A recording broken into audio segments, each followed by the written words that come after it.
आज की संगोष्ठी की अध्यक्षता कर रहे आदरणीय प्रिंसिपाल आचार्य ब्रह्मदेव जी, मंचस्थ विद्वजन, वंदनीय पूज्य पवित्र मातृशक्ति, अनेक संस्थाओं से पदाधिकारीगण यहाँ सभी उपस्थित हैं। उपस्थित समस्त पदाधिकारीगण, धर्मप्रेमी सज्जनों और प्यारे बच्चों, विजित जी ने और आदरणीय प्रधान जी पीयूष जी ने जो इस संगोष्ठी का सत्र रखा है 10-10 मिनट का, ये ऐसा है कि जैसे मान के चलो और विषय रखा हुआ है अनादि भेद और अनंत संदेश।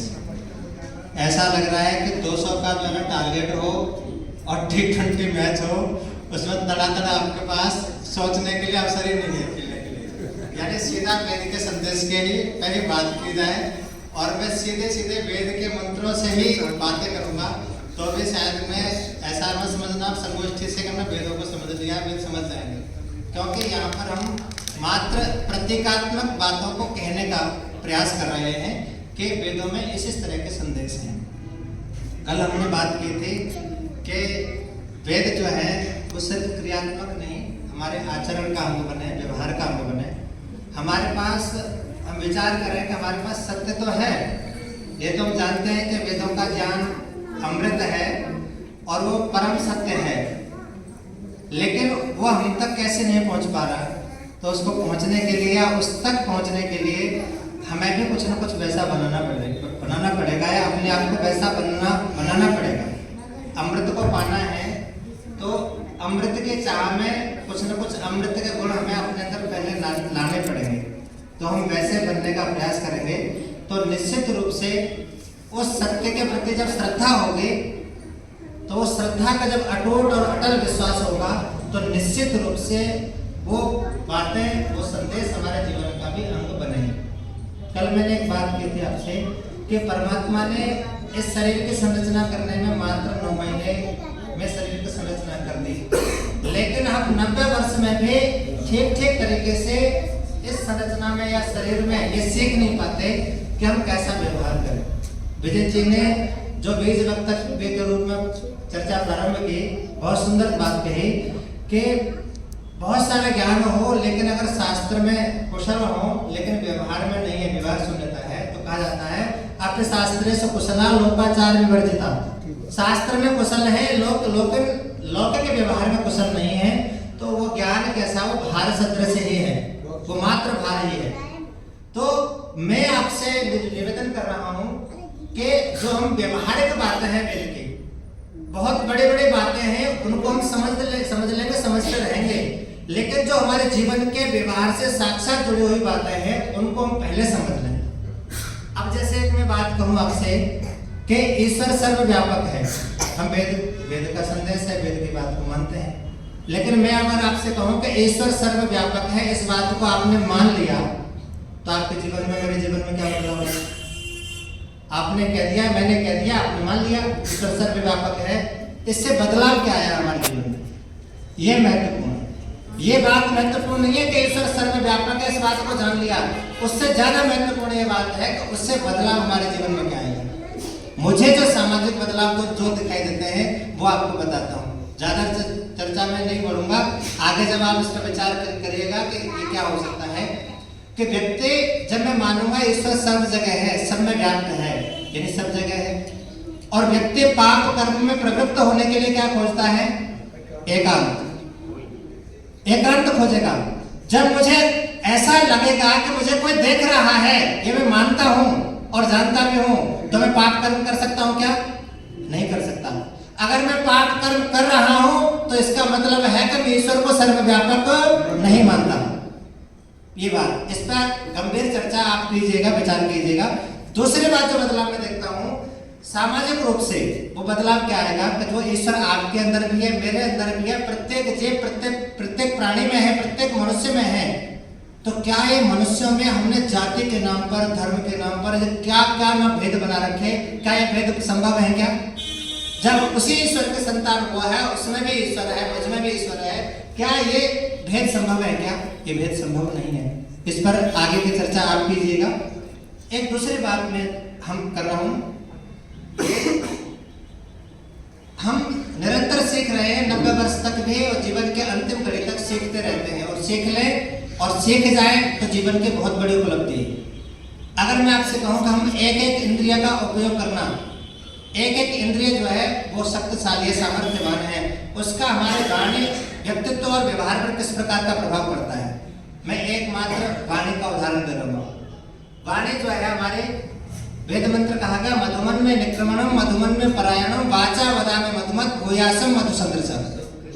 अगर मैं कहूँ आपसे तो वाणी को हम सुधार लें, वाणी पर संयम ले आए, वाणी में मधुरता ले आए, और हमारी वाणी के मधुरता जो है हमारे व्यवहार पर कितना बड़ा प्रभाव डालेगी। आप देखिए हमारे घर की समस्याएं, हमारे परिवार समाज में जो बहुत सारी समस्याएं हैं, उन बहुत सारी समस्याओं की जड़ अगर कोई है तो वो कटुवाणी है। उस कटुवाणी के द्वारा आहत है ना मन, तो वो कभी भी ठीक नहीं हो सकता, उसका कोई दवाई नहीं।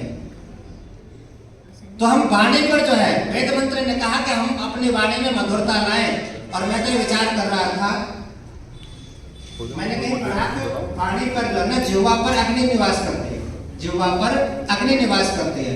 तो अग्नि का जो निवास जिह्वा है, तो मैंने सोचा है ऐसे कैसे हो सकता है, लेकिन वास्तविक रूप से मैंने चिंतन किया तो मुझे लगा कि वास्तव में वाणी पर अग्नि निवास करती है।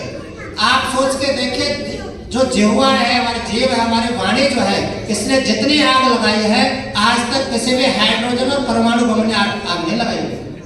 ऐसी आग जो है ना इस वाणी ने हमारे लगाई है। तो वाणी का नियंत्रण, एक इंद्रिय का उदाहरण मैंने दिया, और सारी चीजों पर आप विचार कीजिएगा। मैं मात्र प्रतीकात्मक रूप से आपसे कहना चाहता हूँ, हमारे सामाजिक व्यवस्था में जो हमारी परिकल्पना है, उसमें परिवार जो है बहुत बड़ी संस्था है। हमारे वेदों का संदेश है, मैं मित्रस्याहं चक्षुषा समीक्षा, मित्रस्याहं सर्वाणि भूतानि समीक्षे, और मित्रस्याहं सर्वाणि भूतानि समीक्षन्ताम्।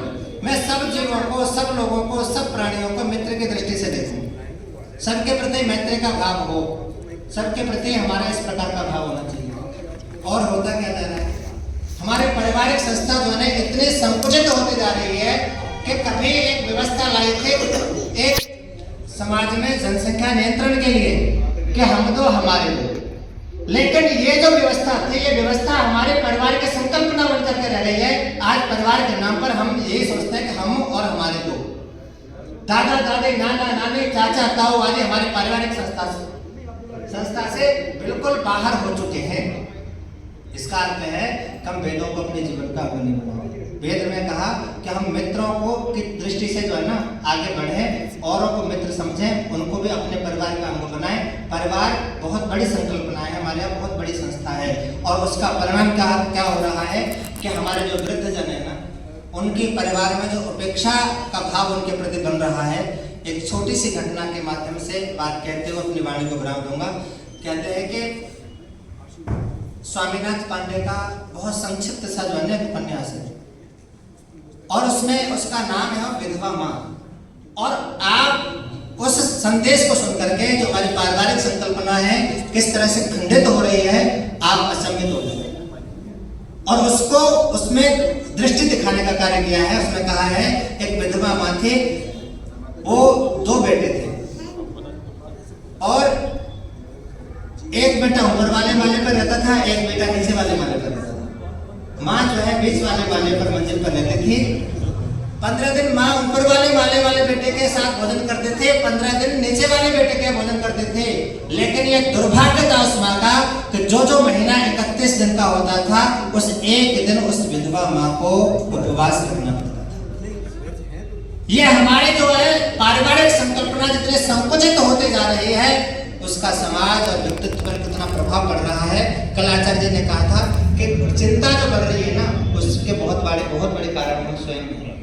और मैं कहना चाहता हूँ कि जो संकल्पना बढ़ रही है कि बदलते वक्त में कैसा ये दौर आया है, हमें से दूर हो रहा हमारा साया है। जिन बुजुर्गों ने हमें बोलना सिखाया था, आज उन्हीं के जवाब पर हम बंदिशें लगा रहे हैं। तो हम परमपिता परमात्मा से प्रार्थना करते हैं, क्योंकि बहुत संक्षेप में कहना था, मेरा समय हो चुका है, मैं समय का अतिक्रमण नहीं करूंगा। अनादि वेद अनादि है, अनंत संदेश है। प्रतीकात्मक रूप से मैंने कुछ कहने का प्रयास किया है, आपको बताने का प्रयास किया है। बहुत सारे मंत्र हैं जो हमारे व्यक्तित्व, परिवार, समाज और राष्ट्र को सशक्त, समृद्ध और आनंद से आपूरित करने का प्रयास करते हैं। हम बहुत गहरे में पढ़ें, तो जितना आवश्यक है उतना ही पढ़ें अपने व्यक्तित्व को बनाने के लिए, व्यवहार और परिवार को बनाने के लिए। आप सबने धैर्य से सुना, आप सभी का बहुत बहुत धन्यवाद।